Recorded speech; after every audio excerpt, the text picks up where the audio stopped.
नमस्कार दोस्तों, स्वागत है आपका आज के मुख्य समाचारों में। जी हां दोस्तों, आपको यहां पर देखने को मिलेंगी सुबह से लेकर शाम तक की तमाम बड़ी खबरें मुख्य समाचार ब्रेकिंग न्यूज अपडेट्स के रूप में। तो चलिए दोस्तों, जान लेते हैं आज की पहली बड़ी खबर।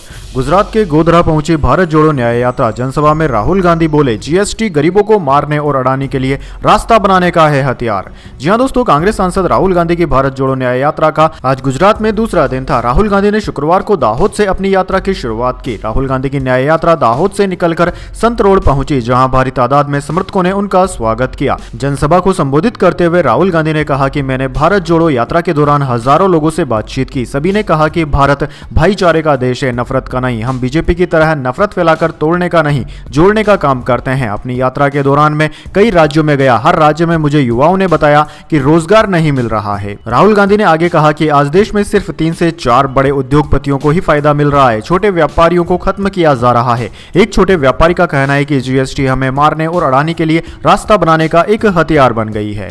इसके बाद दोस्तों जान लेते हैं अगली खबर। कांग्रेस ने 39 कैंडिडेट्स की पहली लिस्ट जारी की। केरल से सबसे ज्यादा 16 नाम। राहुल गांधी वायनाड से लड़ेंगे। जी हां दोस्तों, कांग्रेस ने लोकसभा चुनाव के लिए कैंडिडेट्स की पहली लिस्ट 8 मार्च को जारी कर दी है। शुक्रवार शाम 7:15 बजे 39 कैंडिडेट्स का ऐलान किया गया। इस लिस्ट के मुताबिक राहुल गांधी वायनाड से चुनाव लड़ेंगे। वे अभी भी वहीं से सांसद है। राहुल के अलावा भूपेश बघेल और शशि थरूर के नाम भी लिस्ट में है। कांग्रेस की पहली लिस्ट में 15 कैंडिडेट्स सामान्य यानी कि जनरल कैटेगरी, 24 उम्मीदवार SC, ST, OBC और माइनॉरिटी कैटेगरी के हैं। 12 उम्मीदवारों की उम्र 50 साल से कम है। भाजपा ने 2 मार्च को 16 राज्य और 2 केंद्र शासित प्रदेशों में 195 कैंडिडेट्स की लिस्ट जारी की थी। भाजपा की सूची के 5 दिन बाद कांग्रेस की पहली लिस्ट आई है। इसके बाद दोस्तों जान लेते हैं अगली खबर। दिल्ली के इंद्रलोक में बवाल के बाद एक्शन। सड़क पर नमाज पढ़ रहे लोगों को लात मारने वाला पुलिसकर्मी हुआ सस्पेंड। दरअसल दोस्तों, दिल्ली के इंद्रलोक से एक वीडियो वायरल हुआ था। वहां सड़क पर जुम्मे की नमाज चल रही थी। इसी बीच एक पुलिसकर्मी अभद्रता करता दिखाई दिया। पुलिसकर्मी नमाज पढ़ रहे युवकों को लात मारता हुआ दिखाई दिया। इस घटना का वीडियो सोशल मीडिया पर वायरल हो रहा है। पुलिसकर्मी की इस हरकत के बाद मौके पर मौजूद कुछ लोग भड़क गए और हंगामा शुरू हो गया। कुछ लोग वीडियो बनाते रहे। मौके पर मौजूद लोगों ने पुलिसकर्मी को घेर लिया। इस मामले पर डीसीपी नॉर्थ मनोज मीणा का कहना है कि गंभीरता से जांच की जा रही है। आरोपी पुलिसकर्मी को सस्पेंड कर दिया गया है। लोगों से अपील है कि शांति बनाए रखें। आरोपी पुलिसकर्मी के खिलाफ कुछ और भी सख्त कदम उठाए जाएंगे। इसके बाद दोस्तों जान लेते हैं अगली खबर। सरकार ने घरेलू गैस सिलेंडर के दाम 100 रुपए घटाए। दिल्ली में 803 का मिलेगा।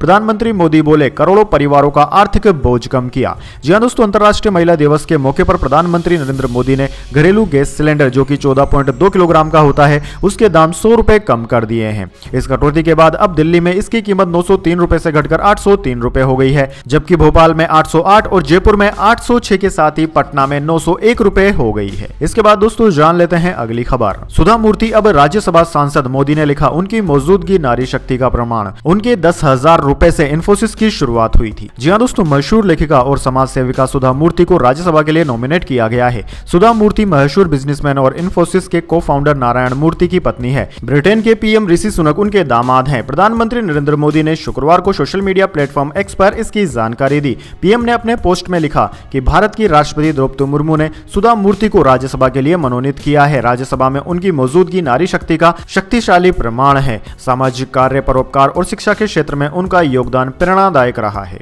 इसके बाद दोस्तों जान लेते हैं अगली खबर। गडकरी को उद्धव का ऑफर, MVA से इलेक्शन लड़िए, दिल्ली के सामने मत झुकिए। फडणवीस बोले, मानो गली के नेता अमेरिकी राष्ट्रपति बना रहे हैं। दरअसल दोस्तों, महाराष्ट्र के पूर्व मुख्यमंत्री उद्धव ठाकरे ने केंद्रीय मंत्री नितिन गडकरी को महाविकास आघाड़ी MVA से इलेक्शन लड़ने का ऑफर दिया है। उद्धव ने कहा है कि दिल्ली के सामने मत झुकिए। उन्होंने कहा कि बीजेपी की पहली लिस्ट में कृपा शंकर सिंह जैसे लोगों का नाम है, लेकिन महाराष्ट्र में जिसने बीजेपी पार्टी को मजबूत किया यानी कि गडकरी, उनका नाम तक नहीं है। उद्धव ने यह बातें महाराष्ट्र के तुलजापुर में एक जनसभा को संबोधित करने के दौरान कही। इस ऑफर के जवाब में डिप्टी सीएम देवेंद्र फडणवीस ने कहा कि उद्धव की पार्टी का खुद बैंड बजा पड़ा है। उनका यह ऑफर बेहद ही हास्यास्पद है। यह ऑफर ऐसा है जैसे गली के व्यक्ति ने अमेरिका का राष्ट्राध्यक्ष बनाने का ऑफर दिया हो।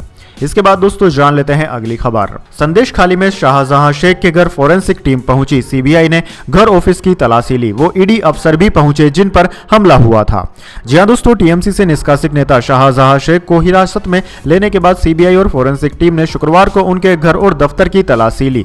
मामला 5 जनवरी को ईडी की टीम पर हुए जानलेवा हमले से जुड़ा है। जांच एजेंसी तब राशन घोटाले में शेख के घर छापेमारी के लिए गई थी। टीम के सदस्य पहले हमले से जुड़े सबूत इकट्ठा करने के लिए सरबेरी बलिया के अंगूचीपारा इलाके में शाहजहां के घर के पास से इलाके में गए। बाद में उसके ऑफिस में छानबीन की। 14 सदस्यों वाली टीम में 6 सीबीआई के, 6 फोरेंसिक एक्सपर्ट और 2 ईडी के अधिकारी शामिल हैं। ये ईडी के वही अधिकारी है जो 5 जनवरी के हमले में घायल हुए थे। चलिए दोस्तों जान लेते हैं इसके बाद अगली खबर। कांग्रेस को लगा झटका, बैंक अकाउंट्स के खिलाफ एक्शन पर रोक लगाने की याचिका आईटी ट्रिब्यूनल में हुई खारिज। जी हां दोस्तों, लोकसभा चुनाव 2024 से पहले कांग्रेस को एक और बड़ा झटका लगा है। आयकर अपीलीय न्यायालय यानी कि इनकम टैक्स अपीलियन ट्रिब्यूनल ने कांग्रेस के बैंक अकाउंट्स के खिलाफ विभाग की कार्यवाही को रोकने के लिए दायर याचिका को खारिज कर दिया है।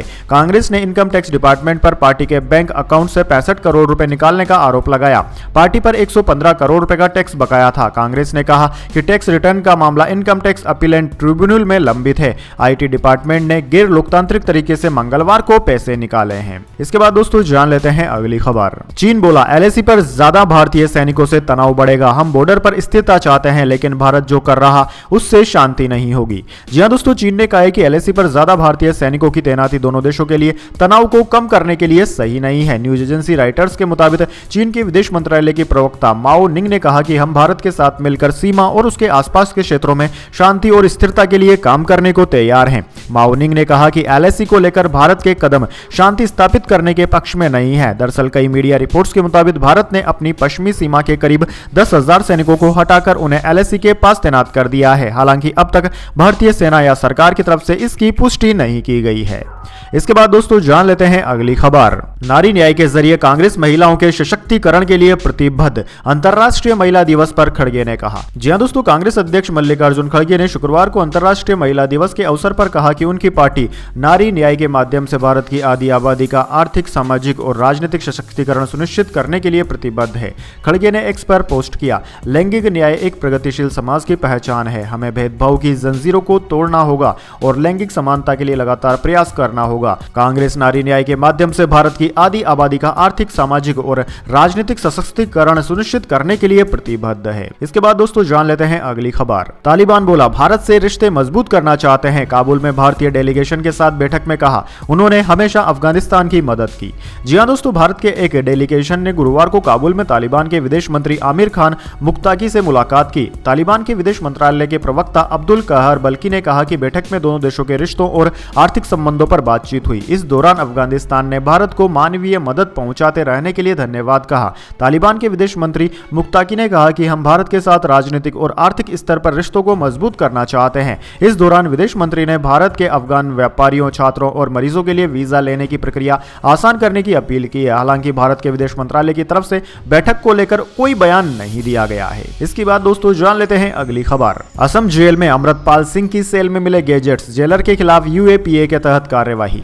जी हां दोस्तों, डिब्रूगढ़ सेंट्रल जेल के अधीक्षक को पिछले महीने जेल में हुई एक बड़ी सेध के मामले में गुरुवार की रात गिरफ्तार कर लिया गया। जेल में अलगाववादी समूह वारिस पंजाब से जुड़े कैदियों के कई इलेक्ट्रॉनिक गैजेट जब्त किए गए थे। अलगाववादी अमृतपाल सिंह और उनके 9 सहयोगी पिछले साल से इसी जेल में बंद है। यह अलगाववादी जेल के जिस सेल में बंद है वहां से पिछले माह एक जासूसी कैमरा, एक स्मार्टफोन, एक keypad phone, pen drive, Bluetooth headphone और स्पीकर, एक स्मार्ट वॉच और कई अन्य चीजें बरामद की गई थी। जेल मैनुअल का उल्लंघन करने के आरोप में जेल अधीक्षक निपेन दास को गिरफ्तार कर लिया गया है। डिब्रूगढ़ के पुलिस अधीक्षक वीवी राकेश रेड्डी ने कहा कि उन पर कड़े आतंकवाद विरोधी कानून, गैरकानूनी गतिविधियां अधिनियम यूएपीए और असम जेल अधिनियम के तहत आरोप लगाए गए हैं। इसके बाद दोस्तों जान लेते हैं अगली खबर। भारत धर्मशाला टेस्ट में 255 रन की बढ़त पर आया। रोहित शर्मा और शुभमन गिल के शतक, जायसवाल, पड्डीकल और सरफराज की 50, बशीर को मिले 4 विकेट। जी हां दोस्तों, भारत ने इंग्लैंड के खिलाफ टेस्ट सीरीज के आखिरी मुकाबले में 255 रन की मजबूत बढ़त हासिल कर ली है। धर्मशाला टेस्ट में भारतीय टीम ने दूसरे दिन स्टंप्स तक पहली पारी में 8 विकेट पर 473 रन बना लिए। जसप्रीत बुमराह 19 और कुलदीप यादव 27 रन बनाकर नाबाद रहे। शुक्रवार को टीम इंडिया ने 135 रन 1 विकेट के स्कोर से खेलना शुरू किया था। कप्तान रोहित शर्मा ने 52 और शुभमन गिल ने 26 रन के निजी स्कोर से खेलना शुरू किया था और लंच तक उन्होंने अपने अपने शतक भी पूरे कर लिए। इसके बाद दोस्तों जान लेते हैं अगली खबर। ईडी ने शरद पवार के पोते की चीनी मिल को किया कुर्क, इस घोटाले से जुड़ा है पूरा मामला। जी हां दोस्तों, पर्यावरण निर्देशालय ने शुक्रवार को कहा कि उसने राष्ट्रवादी कांग्रेस पार्टी एसपी के सुप्रीमो शरद पवार के पोते रोहित पवार के स्वामित्व वाली एक चीनी मिल की 50 करोड़ रुपए की संपत्ति कुर्क की है। यह कार्रवाई कथित महाराष्ट्र राज्य सहकारी बैंक घोटाले में ईडी द्वारा की जा रही धन शोधन जांच से जुड़ी है। ईडी ने एक बयान में कहा कि औरंगाबाद के कन्नड़ गांव में स्थित कन्नड़ सहकारी साखर कारखाना लिमिटेड कि 161.30 एकड़ जमीन संयंत्र मशीनरी एवं भवन को धन शोधन रोकथाम अधिनियम के तहत अंतरिम रूप से कुर्क किया गया है। इसके बाद दोस्तों जाने अगली बड़ी खबर, लेकिन उससे पहले मेरी आपसे छोटी सी रिक्वेस्ट है, अगर दोस्तों आपको अभी तक हमारी न्यूज़ पसंद आई है तो इसे एक छोटा सा लाइक जरूर दे दीजिए, और अगर आपको पसंद नहीं आई है तो बेशक आप डिसलाइक भी कर सकते हैं, लेकिन दोस्तों लाइक और डिसलाइक जरूर कीजिए, क्योंकि दोस्तों यही हमारी मेहनत का फल होता है और इसी से हमें पता चलता है कि आपको हमारी वीडियोज पसंद आ रही है या नहीं। तो चलिए दोस्तों जान लेते हैं आज की अगली बड़ी खबर। जयशंकर बोले, आजादी के बाद हम पर हमले हुए तब दुनिया के उसूल कहां थे, रूस यूक्रेन जंग में भारत के स्टैंड पर जवाब दिया। जी हां दोस्तों, भारत के विदेश मंत्री एस जयशंकर जापान के दौरे पर है। इस दौरान एक जापानी पत्रकार ने विदेश मंत्री से पूछा, आप संप्रभुता के सम्मान की बात करते हैं, लेकिन भारत ने कभी भी यूक्रेन पर रूस के हमले की आलोचना नहीं की, क्या यह दोहरा रवैया नहीं है? इस पर जयशंकर ने कहा कि आजादी के ठीक बाद भारत पर हमले हुए, हमारे बॉर्डर को कई बार बदला गया, लेकिन तब कोई भी किसी उसूलों या सिद्धांतों का हवाला देते हुए हमारे साथ नहीं आया। आज भी भारत के कुछ हिस्सों पर दूसरे देशों ने कब्जा कर रखा है, लेकिन इस मुद्दे पर किसी को सिद्धांत नहीं दिखते और वो भारत का साथ देने की बात नहीं करते हैं। जयशंकर ने आगे कहा कि दुनिया को समझना बेहद मुश्किल है, यहाँ कई मान्यताएं और सिद्धांत हैं। वैश्विक राजनीति में अक्सर देश अपनी सुविधा के हिसाब से अपने लिए उसूलों को चुनते हैं, फिर वे बाकी देशों पर उसका पालन करने का दबाव बनाते हैं। इसके बाद दोस्तों जान लेते हैं अगली खबर।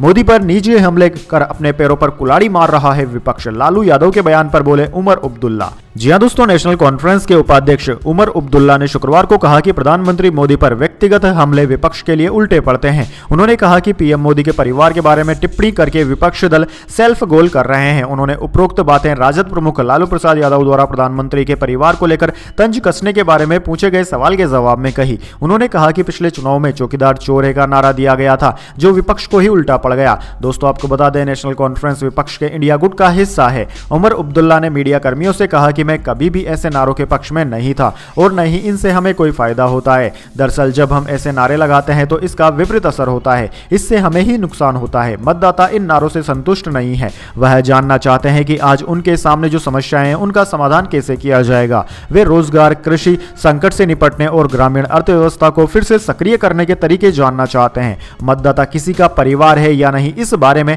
नहीं जानना चाहते। इसके बाद दोस्तों जान लेते हैं अगली खबर। पीएम मोदी ने 23 लोगों को दिया नेशनल क्रिएटर्स अवार्ड, बोले यह नए दौर को समय से पहले पहचान देने का आयोजन है। जी हां दोस्तों, प्रधानमंत्री मोदी दिल्ली के भारत मंडपम में नेशनल क्रिएटर्स अवार्ड कार्यक्रम में मौजूद रहे। क्रिएटर्स की सभा को संबोधित करते हुए मोदी ने कहा कि युवाओं को और उनकी क्रिएटिविटी को सम्मान देने के लिए यह अवार्ड पहली बार आयोजित हो रहे हैं। यह नए दौर को समय से पहले पहचान देने का आयोजन है। मोदी ने कहा कि आज महाशिवरात्रि भी है, मेरे काशी में तो शिव जी के बिना कुछ नहीं चलता। भगवान शिव भाषा, कला और क्रिएटिविटी के रचनाकार माने गए हैं। साथ ही मोदी ने इंटरनेशनल विमेंस डे की भी बधाई दी। उन्होंने कहा कि मैं पहली बार देख रहा हूं कि पुरुष भी ताली बजा रहे हैं। मैं अभी थोड़ी देर पहले ही गैस सिलेंडर के रेट कम करके आया हूं। इसके बाद दोस्तों जान लेते हैं अगली खबर। किसान आंदोलन 2, आज महिलाओं ने संभाली कमान, शंभू बॉर्डर पहुंची पहलवान साक्षी मलिक, बोली हम भी लड़ाई लड़ रहे हैं, न दबेंगे न झुकेंगे। जी हां दोस्तों, किसान आंदोलन 2 का आज 8 अक्टूबर को 25वां दिन था। हरियाणा पंजाब के हजारों किसान शंभू और खनौरी बॉर्डर पर डटे हुए हैं। दोस्तों खास बात यह है कि आज 8 मार्च को अंतर्राष्ट्रीय महिला दिवस पर हरियाणा पंजाब से बड़ी संख्या में महिलाएं शंभू और खनौरी मोर्चों पर पहुंची। दोनों बॉर्डरों की बागडोर और मंच प्रबंधन आज महिलाओं के हाथ में रहा। अंतर्राष्ट्रीय महिला दिवस पर पहलवान साक्षी मलिक भी शंभू बॉर्डर पर पहुंची। यहां उन्होंने आंदोलन कर रहे किसानों को समर्थन दिया। साक्षी मलिक ने कहा कि मैंने 2020-21 में आपका आंदोलन देखा था। सरकार ने 3 काले कानून वापस ले लिए थे, लेकिन एमएसपी पर गारंटी का कानून सरकार ने अभी तक नहीं बनाया। हमारा भी एक आंदोलन हुआ था, उसमें भी जो वादे सरकार ने किए थे उनमें भी कुछ पूरे हुए, कुछ नहीं हुए। हमारे वादे पूरे होने चाहिए। यह हमारे हक की लड़ाई है, यह किसानों के हकों की लड़ाई है, फसल बचाने की लड़ाई है। इसके बाद दोस्तों जान लेते हैं अगली खबर। देश भर में महाशिवरात्रि की धूम, काशी में 5 लाख से ज्यादा श्रद्धालुओं ने किया दर्शन। उज्जैन में 44 घंटे के लिए मंदिर के पट खोले गए। जी हां दोस्तों, देश भर में शुक्रवार को महाशिवरात्रि का पर्व मनाया गया। देश के सभी शिव मंदिरों में भक्तों की भारी भीड़ उमड़ी। उज्जैन में भगवान महाकाल के पट रात 2:30 बजे खुले। सुबह भस्म आरती की गई। महाकाल का भांग मेवे से श्रृंगार किया गया। मंदिर के पट शनिवार रात 10:30 बजे तक खुले रहेंगे, यानी कि भक्त 44 घंटे बाबा महाकाल के दर्शन कर सकेंगे। यहाँ 12 लाख श्रद्धालुओं के पहुंचने की संभावना है। दोपहर 1 बजे तक 2 लाख लोग भक्त दर्शन कर चुके हैं। इसके बाद दोस्तों जान लेते हैं अगली खबर। एनडीए में शामिल हो सकती है टीडीपी, चंद्रबाबू नायडू ने दिल्ली में अमित शाह से की मुलाकात, 6 साल पहले टूटा था गठबंधन। जी हां दोस्तों, लोकसभा चुनाव 2024 से पहले भाजपा अपने पुराने सहयोगियों को एनडीए में मिलाने की कोशिश में जुट गई है। नीतीश कुमार की जेडीयू के बाद ओडिशा में बीजेडी के साथ भाजपा की बातचीत चल रही है। एनडीटीवी की रिपोर्ट के मुताबिक आंध्र प्रदेश की तेलुगु देशम पार्टी टीडीपी भी एनडीए में जल्द ही शामिल हो सकती है। अलायंस को लेकर गुरुवार को दिल्ली में गृह मंत्री अमित शाह और टीडीपी सुप्रीमो चंद्रबाबू नायडू की मुलाकात हुई। मीडिया रिपोर्ट्स के मुताबिक इस मीटिंग में आंध्र प्रदेश में होने वाले लोकसभा और विधानसभा चुनाव में गठबंधन को लेकर चर्चा हुई। इस मीटिंग में आंध्र प्रदेश की जनसेना पार्टी के अध्यक्ष पवन कल्याण भी थे। इसके बाद दोस्तों जान लेते हैं अगली खबर। मणिपुर में सेना का जवान हुआ किडनैप, कुछ लोग घर से उठा ले गए। 10 महीने में किसी सैनिक के अपहरण की यह चौथी घटना है। जी हां दोस्तों, भारतीय सेना के जूनियर कमीशन्ड अधिकारी जेसीओ का शुक्रवार को मणिपुर के थोम्बल में उनके घर से अपहरण हो गया। जवान की पहचान चारंगपत ममांग लंकाई के रहने वाले कोनसम खेड़ा सिंह के रूप में हुई है। कोनसम छुट्टी पर थे। कुछ लोग शुक्रवार सुबह 9 बजे उनके घर में घुस आए और उन्हें एक गाड़ी में बांध कर ले गए। पुलिस ने कहा कि अपहरण का कारण पता नहीं चल पाया है। यह अंदाजा लगाया जा रहा है कि यह जबरन वसूली का मामला है, क्योंकि कोनसम के परिवार को पहले भी इस तरह की धमकियां मिल चुकी थी। इसके बाद दोस्तों जान लेते हैं अगली खबर। भारत के हेलीकॉप्टर और क्रू पर हमला, मालदीव ने फिर दिखाई झूठी अकड़। जी हां दोस्तों, मालदीव ने गुरुवार को कहा कि भारत के हेलीकॉप्टर और उनके क्रू पर उनका परिचालन अधिकार होगा। मालदीव के डिफेंस फोर्सेस के प्रमुख ने इसी के साथ ही यह भी कहा कि मालदीव ने भारतीय सैनिकों की पूरी तरह से वापसी को लेकर बातचीत चल रही है। एक प्रेस कॉन्फ्रेंस को संबोधित करते हुए मालदीव राष्ट्रीय रक्षा बल के योजना नीति और संसाधन प्रबंधन के प्रधान निर्देशक कर्नल अहमद मुथुजापा मोहम्मद ने कहा कि मालदीव से भारतीय सैनिकों को वापस लेने के लिए चर्चा चल रही है। कर्नल मोहम्मद ने यह भी कहा कि अड्डू शहर में तैनात भारतीय हेलीकॉप्टर की फिलहाल मरम्मत चल रही है। उन्होंने कहा कि उस हेलीकॉप्टर की जगह दूसरे हेलीकॉप्टर के साथ 26 भारतीय सिविलियन आ गए हैं। उन्होंने कहा कि एमएनडीएफ के पास भारतीय नागरिकों और हेलीकॉप्टर से जुड़े वाहनों के परिचालन का अधिकार होगा। इसके बाद दोस्तों जान लेते हैं अगली खबर। रोहित शर्मा ने शतक ठोककर लगाई रिकॉर्ड्स की झड़ी, विश्व क्रिकेट भी चौंका, इस मामले में निकले सबसे आगे। जी हां दोस्तों, भारत और इंग्लैंड के बीच धर्मशाला में हो रही सीरीज के आखिरी मुकाबले के दूसरे दिन रोहित शर्मा ने शतक ठोका। मौजूदा सीरीज में यह रोहित शर्मा के बल्ले से आया पहला शतक है, जबकि रोहित के टेस्ट करियर का यह 12वां शतक है। वहीं इस शतक के साथ भारतीय कप्तान ने कई रिकॉर्ड लिस्ट में जगह बना ली है। रोहित शर्मा अब भारत के लिए सर्वाधिक शतक लगाने वाले बल्लेबाजों की लिस्ट में संयुक्त रूप से तीसरे स्थान पर आ गए हैं। इस लिस्ट में पहले स्थान पर सचिन तेंदुलकर, जिन्होंने अंतरराष्ट्रीय क्रिकेट में 100 शतक लगाए हैं। उसके बाद विराट कोहली 80 अंतरराष्ट्रीय शतकों के साथ दूसरे स्थान पर है। वहीं रोहित शर्मा और राहुल द्रविड़ ने अंतरराष्ट्रीय क्रिकेट में 48 शतक लगाए हैं और वो इस लिस्ट में तीसरे स्थान पर हैं, जबकि वीरेंद्र सहवाग ने भारत के लिए अंतरराष्ट्रीय क्रिकेट में 38 शतक लगाए हैं, जबकि सौरव गांगुली ने भी 38 अंतरराष्ट्रीय शतक लगाए हैं। तो दोस्तों यह थी आज की तमाम बड़ी खबरें। इसके बाद दोस्तों बारी आती है आज के माइंड क्यूज क्वेश्चन की। जी हां दोस्तों, एक आसान से सवाल का जवाब देकर आप जीत सकते हैं एक सरप्राइज गिफ्ट हमारे यूट्यूब चैनल की ओर से। तो दोस्तों आज का सवाल आपकी स्क्रीन पर आ चुका है। भारतीय स्टॉक मार्केट में सबसे महंगा शेयर कौन सी कंपनी का है? जी हां दोस्तों, अगर आप जानते हैं उस कंपनी का नाम जिसका कि शेयर सबसे महंगा है स्टॉक मार्केट में, तो जल्दी से कमेंट बॉक्स में उस शेयर का नाम लिख दीजिए। अगर दोस्तों आपका जवाब होता है एकदम सही और आप चुने जाते हैं लकी विजेता के रूप में, तो आपको मिल सकता है एक सरप्राइज गिफ्ट हमारे यूट्यूब चैनल की ओर से। तो जल्दी से दोस्तों अपना उत्तर कमेंट बॉक्स में लिख दीजिए, वीडियो को लाइक कर लीजिए और चैनल को सब्सक्राइब करके बेल आइकन भी दबा लीजिए। धन्यवाद। वंदे मातरम। जय हिंद, जय भारत।